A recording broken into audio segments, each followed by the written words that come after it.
Jayo Radha Madhava Kunja Bihari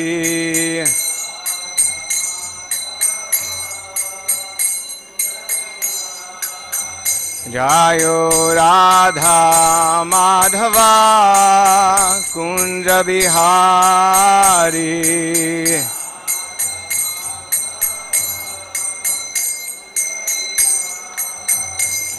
Jaya Gopijana Vallabha Girivaradhari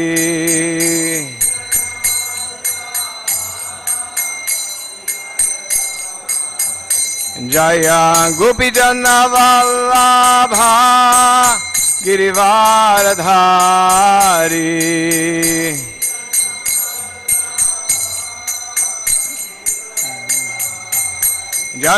Yashodanandana Braja Janaranjana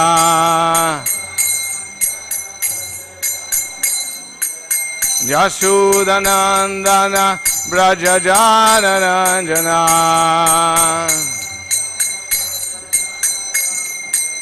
Jamuna Tira Vanachari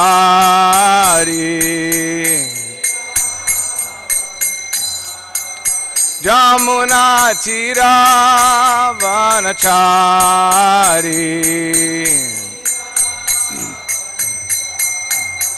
Jayo Radha Madhava Kunja Bihari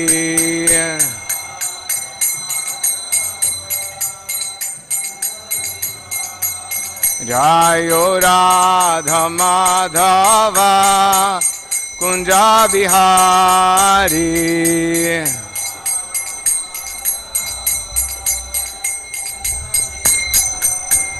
Jaya Gopijana Vallabha Girivaradhari Gopijana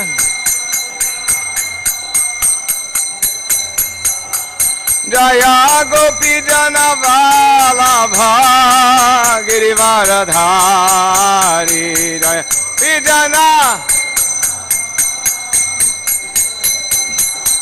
Jaya Gopijana Vallabha Girivaradhari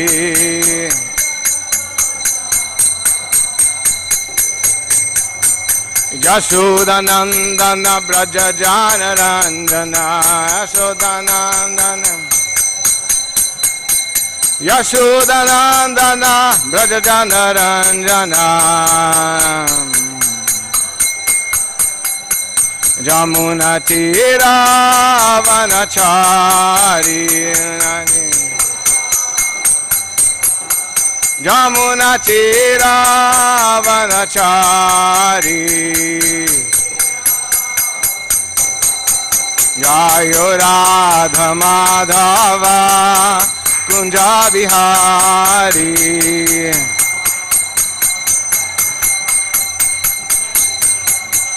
Jayo Radha Madhava Kunja Bihari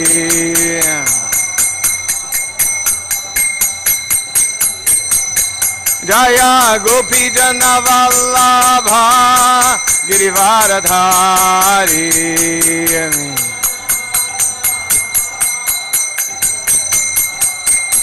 Yashodanandana Braja Janaranjana Yashodanandana Braja Janaranjana Yashodanandana Braja Janaranjana Jamuna Tira Vanachari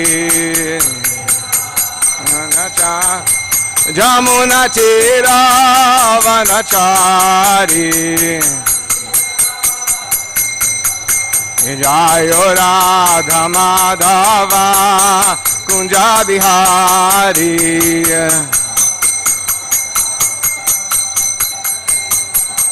Jayo Radha Madhava Kunja Bihari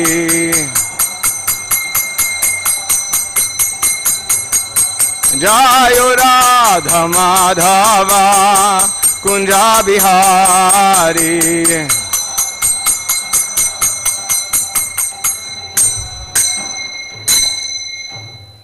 Jayom Vishnupada Paramahansa Parivrajaka Acharya Sudarśana Shri Śrīmad, His Divine Grace A.C. Bhaktivedanta Swami Srila Prabhupada Ki Jai, His Confounded Acharya Srila Prabhupada Ki Jai, Ananta Koti Vaishnava Vrinda Ki Jai, Nama Acharya Srila Haridas Thakur Ki Jai, Prinshikahu Shri Krishna Chaitanya Prabhu Nityananda Shri Advaita Gadadhara Shri Vasadi Gaura Bhakta Vrinda Ki Jai, Shri Shri Radha Krishna Gopa Gopinath Shyama Kunda Radha Kunda Giri Govardhana Ki Jai, Shri Vrindavan Dham Ki Jai, Shri Mayapur Navadvip Dham Ki Jai, Ganga Mai Ki Jai, Jamuna Mai Ki Jai, Shri Mati Tulasi Devi Maharani Ki Jai, Bhakti Devi Ki Jai, Samavita Bhakta Vrinda Ki Jai.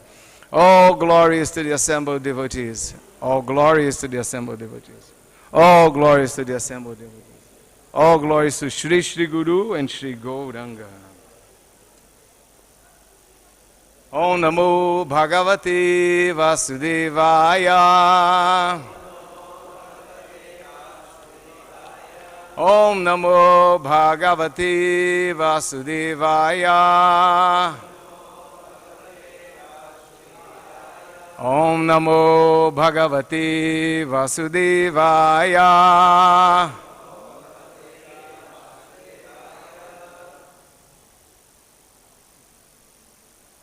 Come here for a moment.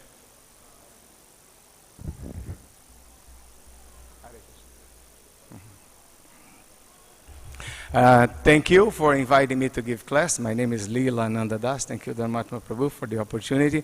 So we're going to be reading today from the Sri Chaitanya Charitamrita, Adi-Lila, chapter 1, text number 62, the spiritual masters. Okay? So please repeat, sādhavaḥ, hṛdayam, mahyam, sādhūnāṁ, hṛdayam, tu, aham, mad-anyat, te, na, jānanti, na, aham, tebhyaḥ, manāk, api, sādhavo hṛdayam mahyam, sādhavo hṛdayam mahyam, sādhūnām hṛdayam aham, sādhūnām hṛdayam aham, mad-anyat na jānanti, mad-anyat na jānanti, nāhaṁ tebhyo manāg mahyaṁ tebhyo manāg sādhavo hṛdayam mahyam, sādhūnām hṛdayam aham, mad-anyat na jānanti, nāhaṁ tebhyo manāg sādhavo hṛdayam mahyam, sādhūnām hṛdayam aham, mad-anyat na jānanti, nāhaṁ tebhyo manāg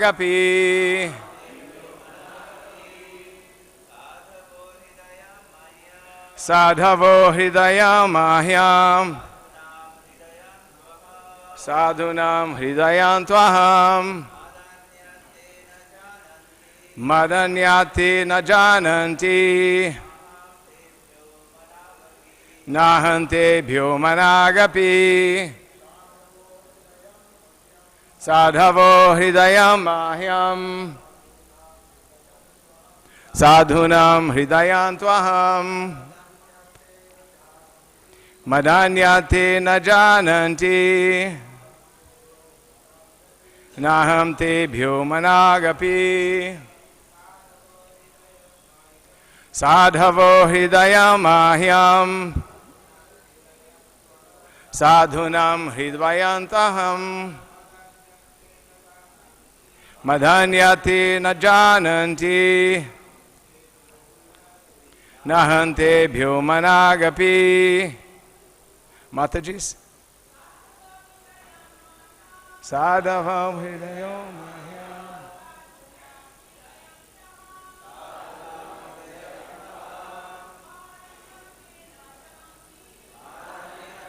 jānanti nāhaṁ tebhyo manāg.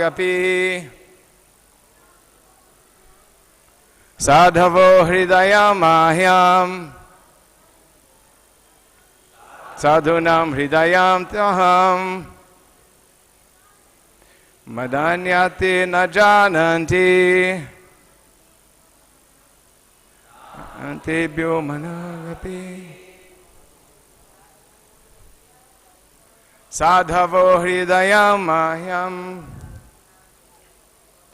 sādhūnām hṛdayam aham mad-anyat na jānanti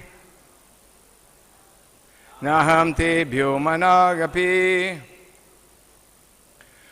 Sādhavaḥ, the saints, hṛdayam, heart, mahyam, my, sādhūnām, of the saints, hṛdayam, the heart, two, indeed, aham, I, mad, then me, anyat, other, te, they, na, not, jānanti, no, na, nor, aham, I, tebhyaḥ, that them,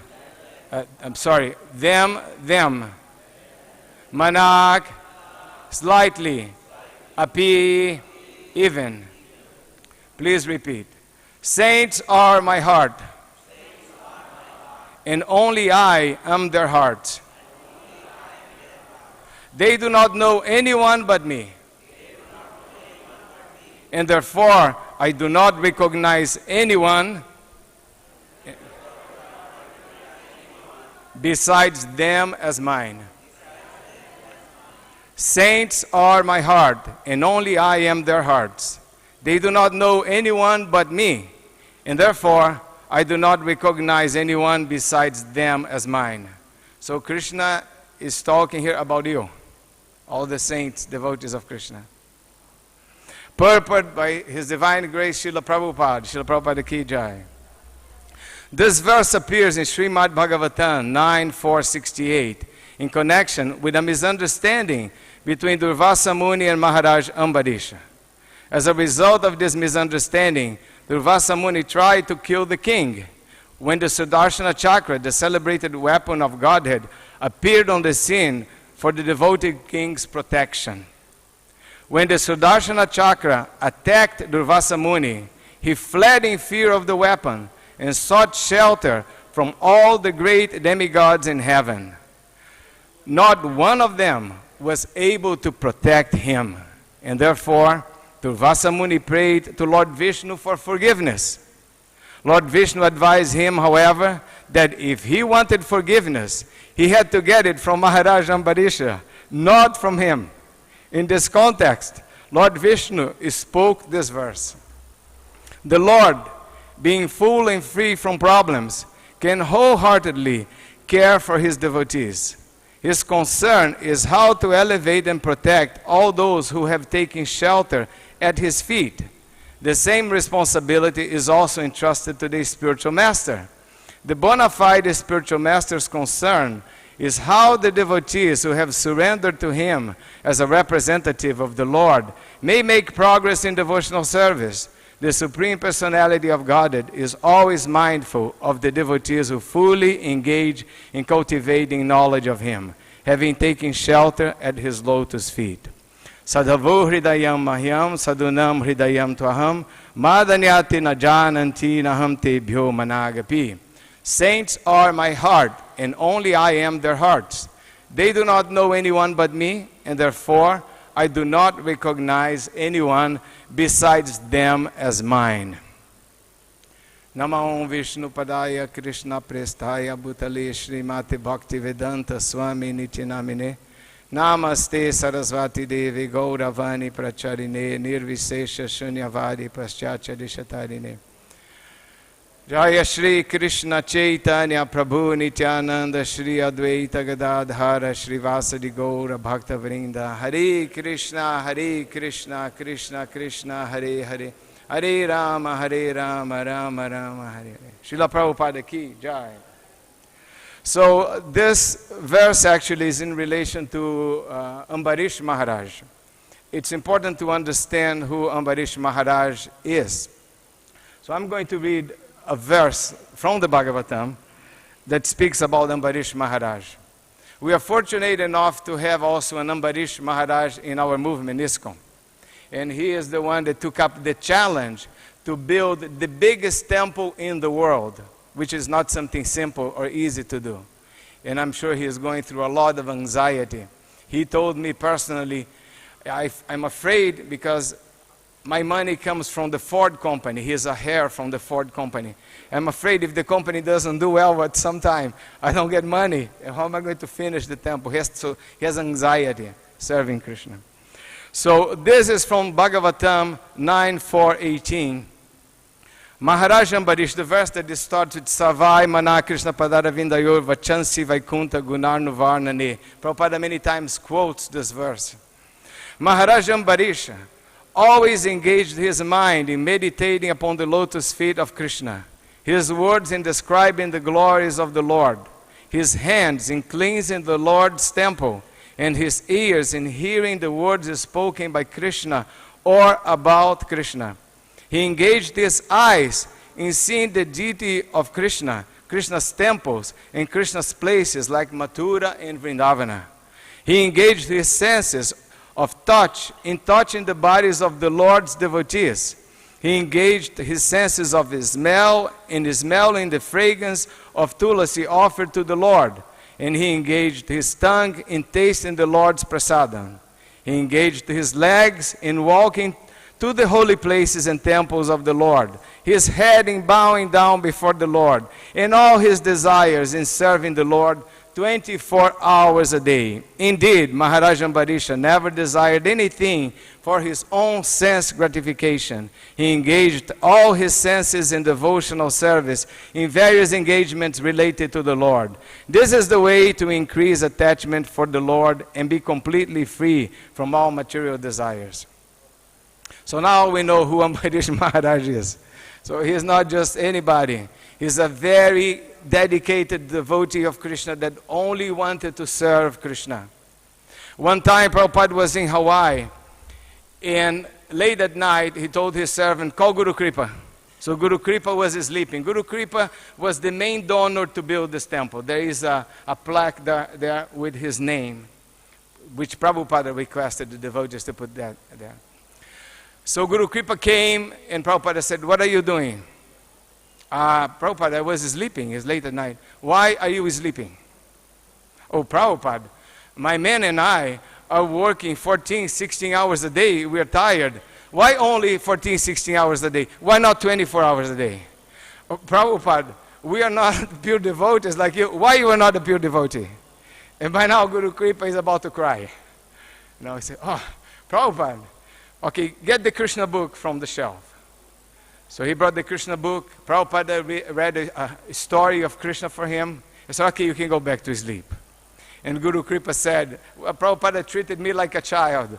First he called me, he punished me, then he read me a story and told me to go back to bed. So that was the position. So here Mahārāja Ambarīṣa, in this story, he had been fasting, doing Ekadashi fasting, Ekadashi and breaking fast on Dwadashi, and today is Dwadashi, so this day is especially appropriate for this class. And for 1 year he was doing this, and his queen was also doing this. And for this final Ekadashi, he was fasting for 3 days, and now was Dwadashi, he was about to break his fast, and who comes in uninvited? Durvāsā Muni. And immediately the king asked Durvāsā Muni, please sit down and enjoy some prasadam, enjoy some sanctified food. And the Muni said, well, I would like to go to the river first and take a bath. Then I will come for prasadam.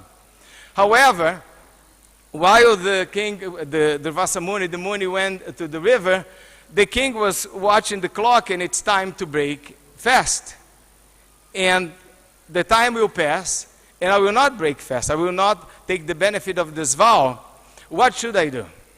If I break the fast, the Muni is going to be angry. If I don't break the fast, I won't get the benefit of my vow.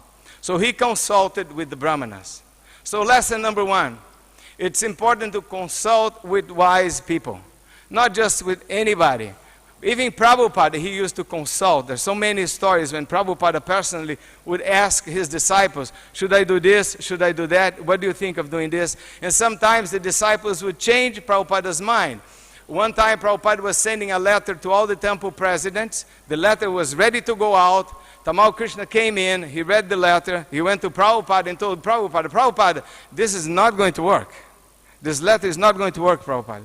Prabhupada accepted his advice and did not send the letter. So there are several instances when Prabhupada changed his mind based on the advice of his disciples.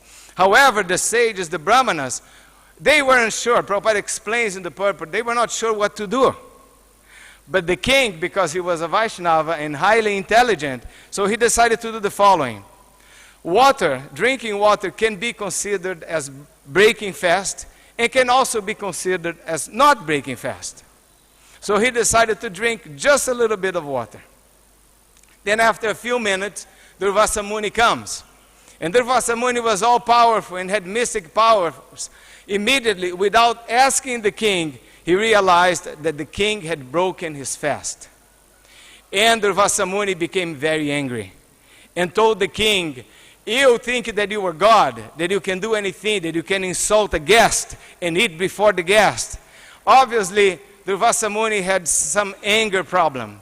He needed some of those 70-step anger management courses, because immediately he got angry for nothing. And Prabhupada explains in the Purport that, I have here exactly what Prabhupada said, Durvāsā Muni unnecessarily wanted to chastise him, or the king, on flimsy grounds. Flimsy means that, not very serious, nothing very serious. And not only he wanted to chastise the king, he wanted to murder the king, he wanted to kill the king.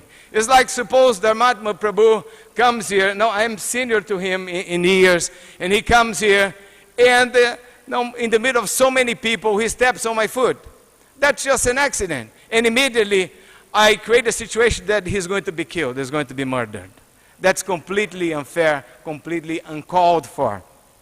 But Durvāsā Muni, with his anger management problem, he unplugged a bunch of hair from his head and created a demon that was gigantic, like a blazing fire. And this demon now comes to kill Ambarish Maharaja. Now, I don't know about you, but when the monkeys come a little close to me, I walk away from them. Immediately, I feel disturbed. If they come too close, I run away. But Ambarish Maharaj just stayed put in one place and did not move and was unaffected. And a second after, who comes to help Durvāsā Muni? Who knows? Who comes? The Sudarśana chakra. Krishna personally sent his Sudarśana chakra and turned that demon to ashes. And after that, the Sudarśana chakra was not done with its job, decided to go after Durvāsā Muni. And all Durvāsā Muni is running all over the universe. So we have to be careful of not disrespecting anybody. Sometimes people give a special respect to Prabhupada disciples or to somebody senior. But every person is worth of respect. And every living entity, every ant, every monkey, every cow, every living entity is worth of respect. Not this person, that person. Everybody should be respected. So Durvāsā Muni was running all over the universe. Now he is in trouble. He thought that the king was just a sense gratifier. And the king decided to break fast before Durvāsā Muni ate prasadam. He was completely wrong. This was no ordinary king. This was a super devotee of the Lord, a Mahābhagavata, very advanced soul. And the king did nothing to protect himself. And now the Sudarśana chakra is running after Durvāsā Muni across the universe. And Durvāsā Muni goes to Brahma. And Brahma told him, sorry, I can't help you. No, this power from Krishna is beyond me. He goes to Shiva. Shiva says, I cannot help you either. Then he goes to Viṣṇu. And Viṣṇu said, sorry, Durvāsā, you blew it. I'm not able to help you either. You made a terrible mistake. If you want forgiveness, you need to go back to Ambarish Maharaja. What is the lesson here that we learn? No? Sometimes devotees came to Prabhupada and they would say, Prabhupada, so-and-so is doing this, is doing that, is saying this, saying that. Prabhupada would say, call him here. Okay, now tell him directly. Now the story completely changed. No? When you have to tell the person, to the person's face, things really change.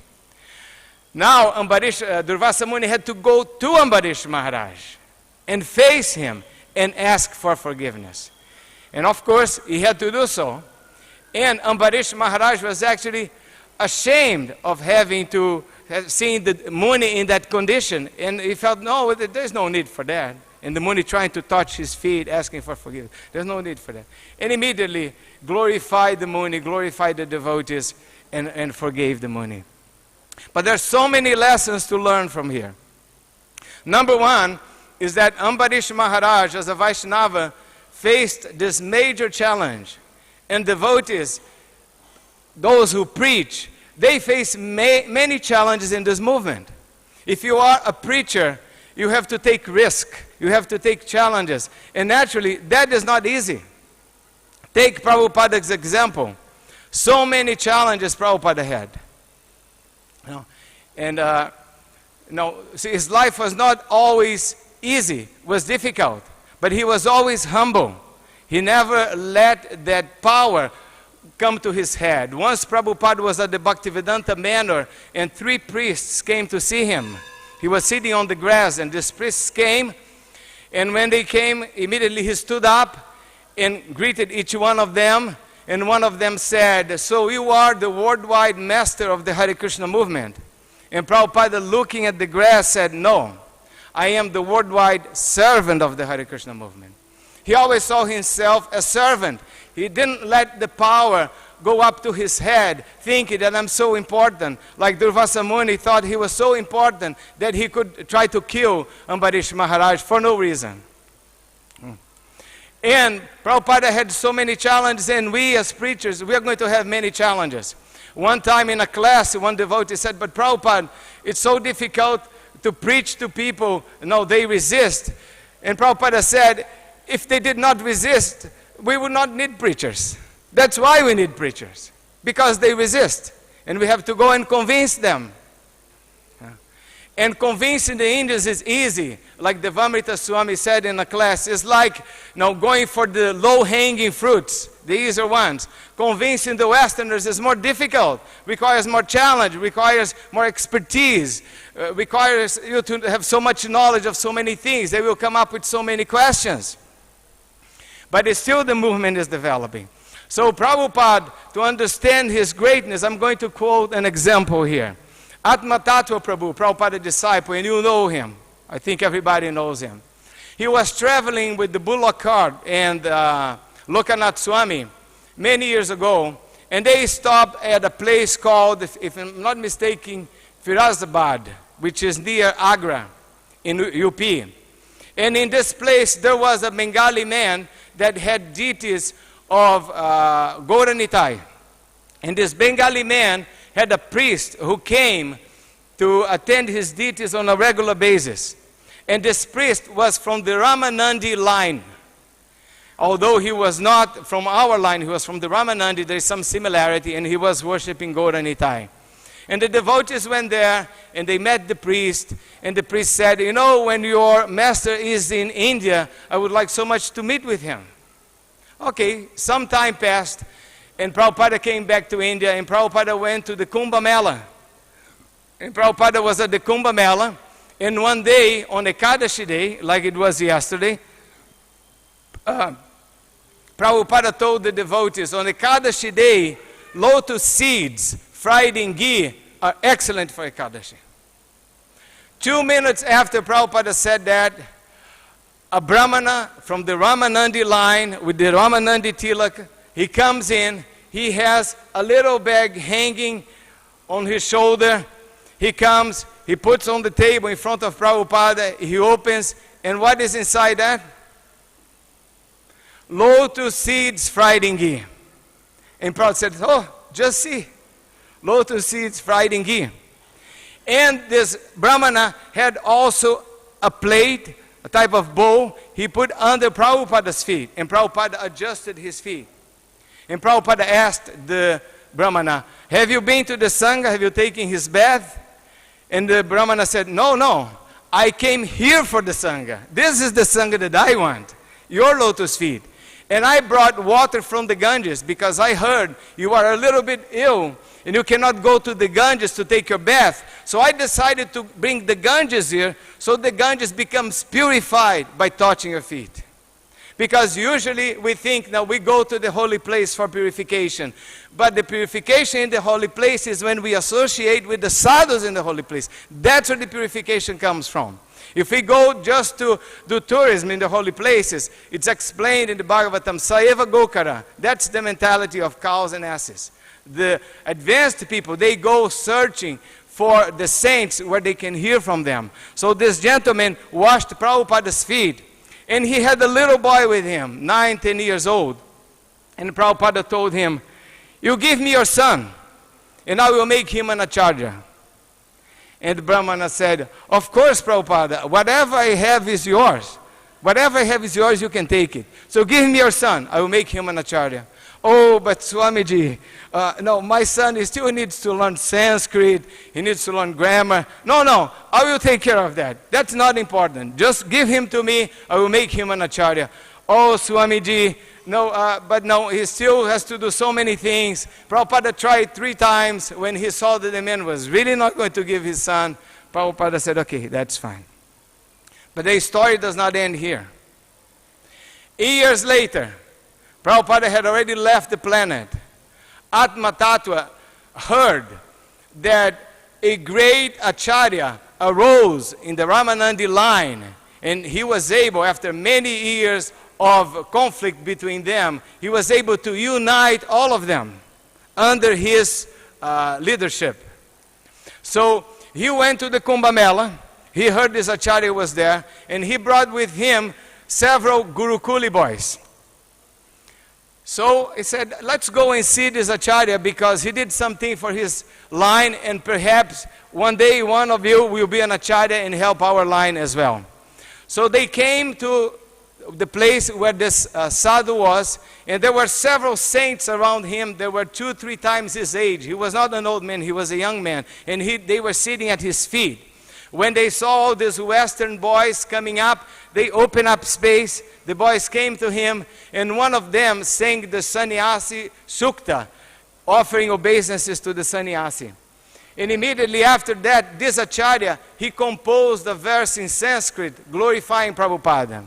And the verse translated in English is, there has never been, and there will never be, another acharya as Bhaktivedanta Swami Prabhupada.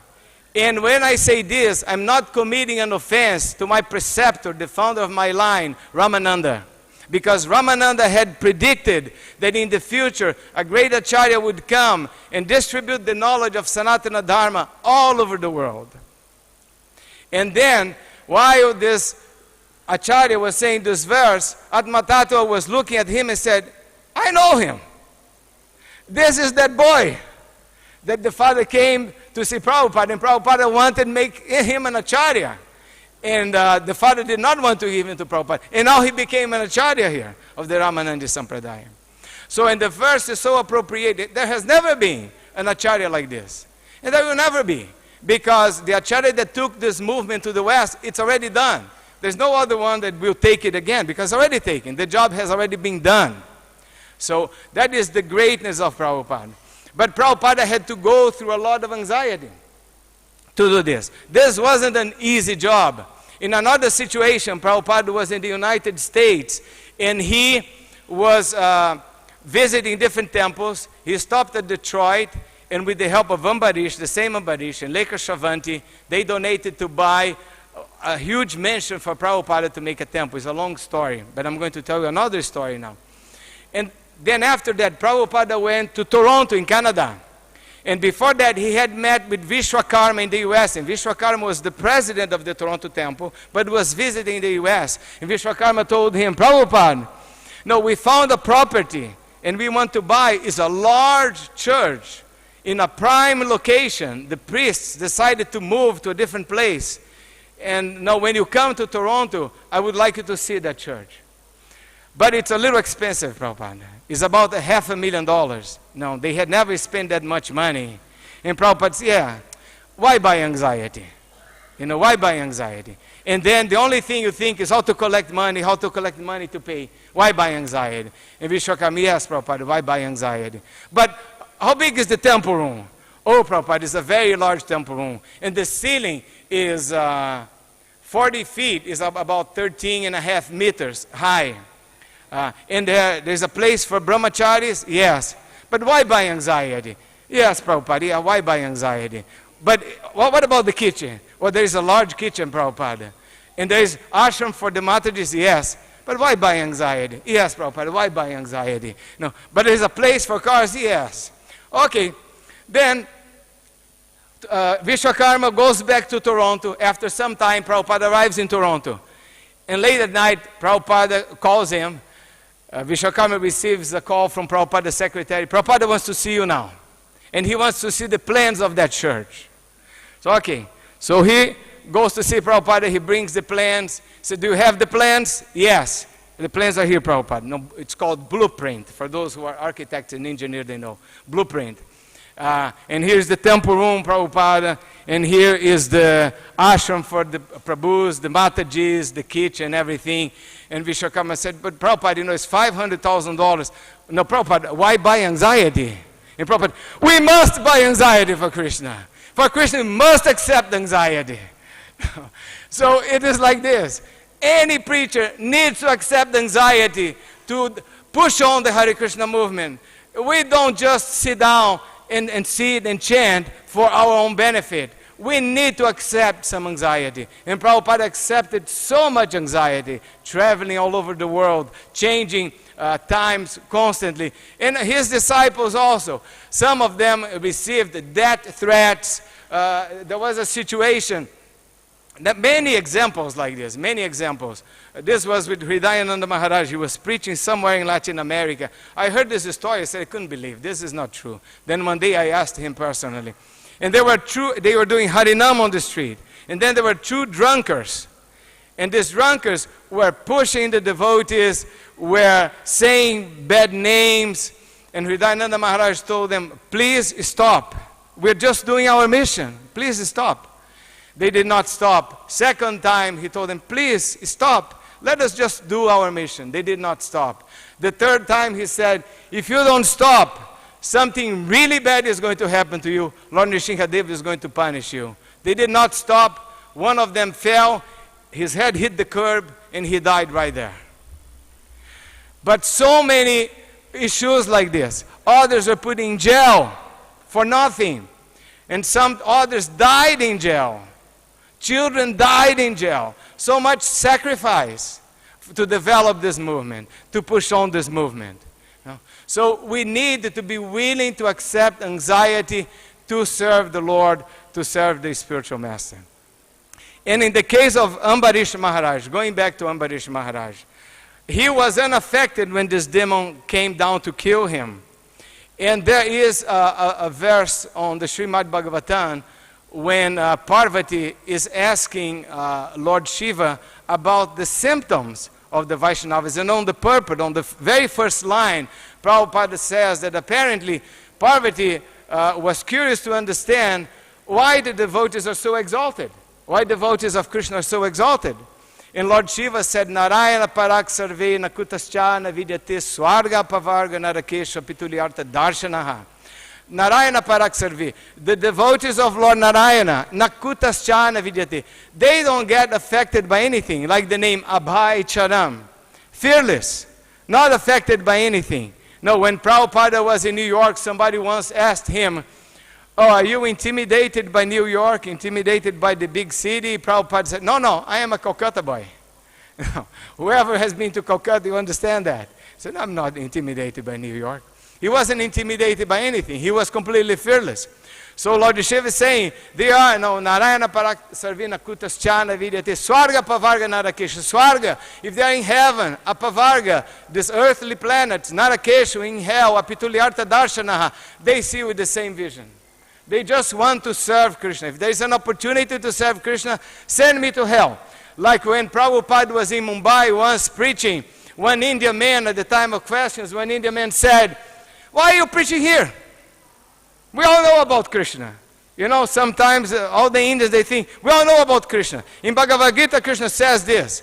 And sometimes, no, I do like this. Okay, here is the Bhagavad Gita. Show me where Krishna says this. And often they could not show, because they made something up. So Prabhupada was preaching, and this man said, why are you preaching to us Indians? We already know all of this. Why don't you go to preach in Pakistan? Prabhupada said, that's a very good idea. Brahmananda, Gargamuni, get ready. You go to Pakistan. Immediately, the same day they left, went to Pakistan.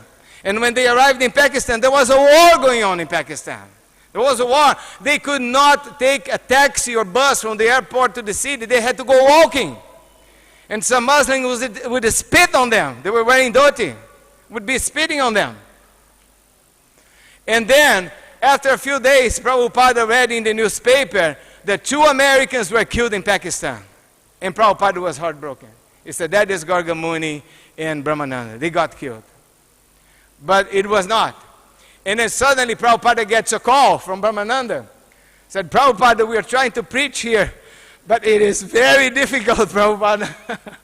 They're in the middle of a war, like an internal civil war. It is very difficult.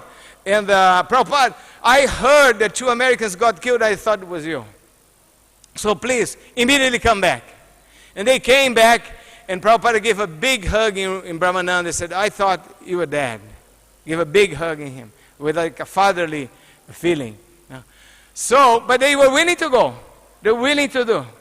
And so many others. They joined the temple 1 year. Go to Africa. Go to this place. Go to that place. No money. Go there to that corner. Take some books and collect some money. The temple has no money. And all the temples have so much money. But before the temple has no money. No money. I remember I went to the temple president once. He said, no, my sandals are very, very old. I need the new sandals. And at first he said, you wash them well and wear a little more. Wash them, okay.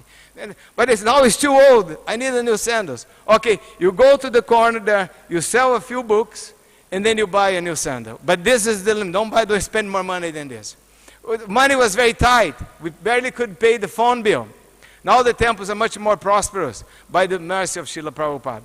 So we need to understand, as it says here on the last paragraph of this verse, that the responsibility of the spiritual master is the same, to uplift the disciple and take the disciple back to the spiritual world. That's the responsibility of the spiritual master. So everything that we're doing in this movement is to uplift our consciousness. So at the moment of that, we go back home, go back to Krishna. So, and you, if you have not committed to this movement, I don't know who has been committed to this movement, who has not. If you have not, you should take advantage of that. Because this is such a wonderful movement. With temples worldwide, by the Lord's grace, I've been to so many temples, to so many countries, and we have family everywhere. It's so important to have family members. I've been to Japan, Indonesia, Singapore, practically everywhere in Europe, in Latin America. And everywhere I go, there's a temple, and the temple, they treat me as a family member. Maybe I never met them. I was in Rishikesh with my wife. I never met any devotees in Rishikesh. But I arrived at the temple, it was like I'm home. I'm home. They have Prabhupada, they have Tilaka, they are reading the books. I'm feeling at home. They have prasadam, they treated me so well. I was also nice to them and invited them to come to our house.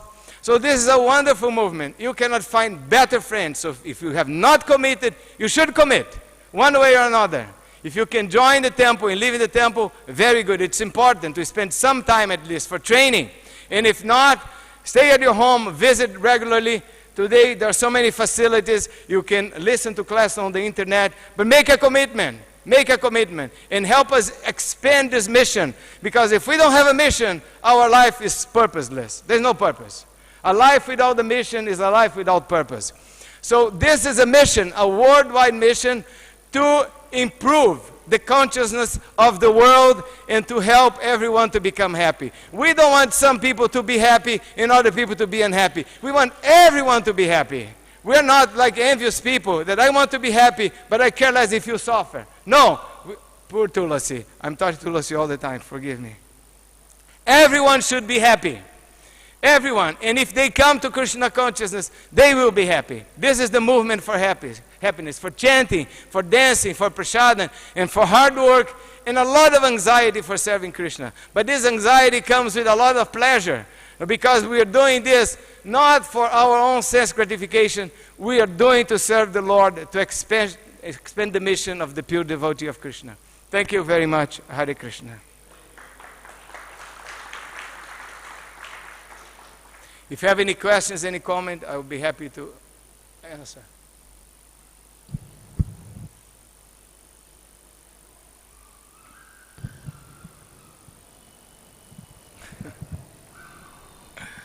Hare Krishna Prabhuji. Thank you for such a nice lecture. Regarding this Vaishnavas and Put the mic like this. Vaishnava Aparadh, I have heard so many things from so many people. I have some doubts like, there's so many teachers, counselors, each have main theory is same, but have some minute differentiation, deviation from others. And if we don't follow them, they become angry with us. So this is a Vaishnava Aparadh, or should we follow each and every teachers, counselors, or should we just avoid them if we are not happy with them? Dabhata Prabhu, I'm not sure I understood.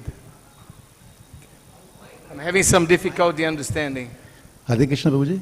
Put the mic like this. Hello, Hare Krishna Prabhuji. Ji. Prabhuji, I sometimes observe there are some teachers who are some very good devotees following ISKCON, everything ISKCON movement, everything, but some principles which not gel with everybody else. So should we, this is Vaishnava Aparadh, we are not following them? Okay, there is a letter from Prabhupada to Karandara that he wanted to create disciples that are independently thinkers.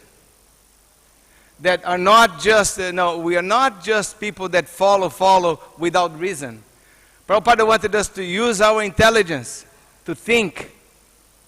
Like my mother used to say, your head is not only to separate your ears, it's for you to think.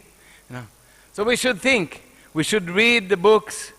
We should see if the person is giving the correct instruction. But we should also trust the leaders and the devotees. This movement, I would say that 99.9% are very good people with very good intention. But Prabhupada also told Brahmananda, and I heard this when Brahmananda was visiting my house. He stayed in my house twice. And a month before he left his body, I wrote to him, because it was many years after he stayed in my house. I said, no, you told me something many years ago, and I want to make sure that I'm not changing or forgetting. So this is what I heard. Can you confirm? And he said, yes, that's exactly what I said. And interesting, a month later he left his body. I told him, tell me something about Prabhupada. We were driving from Long Island to the Brooklyn Temple in New York. And said, Prabhupada told me that Krishna consciousness is 10% faith and 90% common sense. So we have to use our common sense. It's not just blind faith, it's common sense. Like for instance, one clear example. If a Hare Krishna Buddhist, an impersonalist, Jehovah's Witness, a Christian, if they all fall from a building, and one is chanting Hare Krishna, other one is praying to Jesus, other one is praying to Buddha, they all fall at the same speed, because that's the law of God, the law of gravity.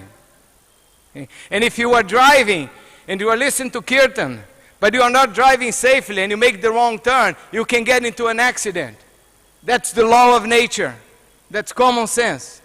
You cannot just drive and think, God is protecting me. No. You have to be intelligent. You have to be smart. You have to think. So Prabhupada wanted a group of independent thinkers. That's why he liked Tamal Krishna Maharaj so much. Tamal Krishna Maharaj would think, would ask questions. Like would interact with Prabhupada. Even Shruta Kirti said, Prabhupada didn't like to debate with me because I was too passive. Tamal Krishna would answer back, would question. Like once, Prabhupada was hearing Vrindavan. In the middle of the night, he woke up and he said, I had a dream. Immediately, everybody came to hear the dream. Prabhupada said, I had a dream that there was a group of kirtaniyas, devotees doing kirtan. And next, there was a group of drunkards. And some of the drunkards were becoming devotees. And immediately Tamal Krishna said, Prabhupada, some of the devotees were becoming drunkards? Immediately he decided to question. Prabhupada said, no. Devotees are members of Krishna's family. They never leave Krishna. And there's more about this, but time isn't. So basically, in a nutshell, we have to use our intelligence. Krishna says, I am the intelligence of the intelligent. Another question?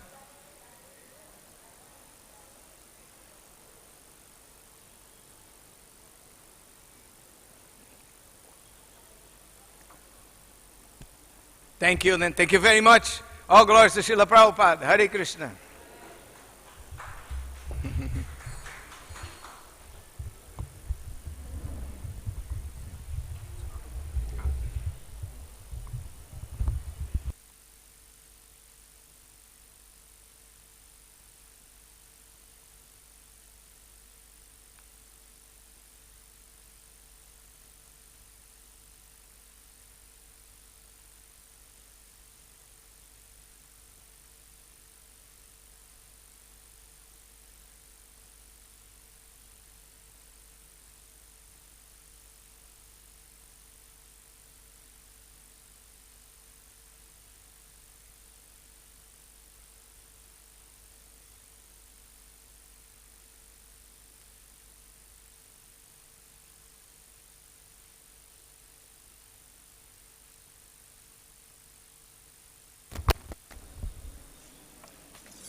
Hare Krishna, Hare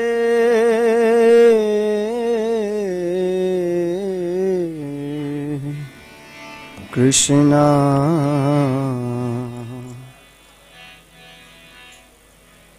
Krishna Krishna, Hare Hare, Hare Rama, Hare Rama, Rama Rama, Hare Hare,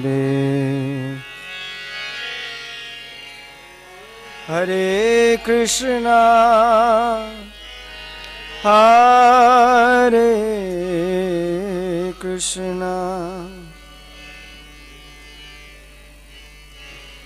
Krishna Krishna, Hare Hare, Hare Rama, Hare Rama, Rama Rama,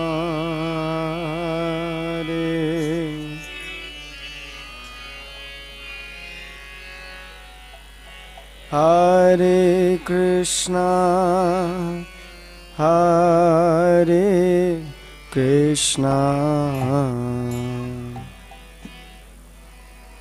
Krishna Krishna, Hare Hare, Hare Rama,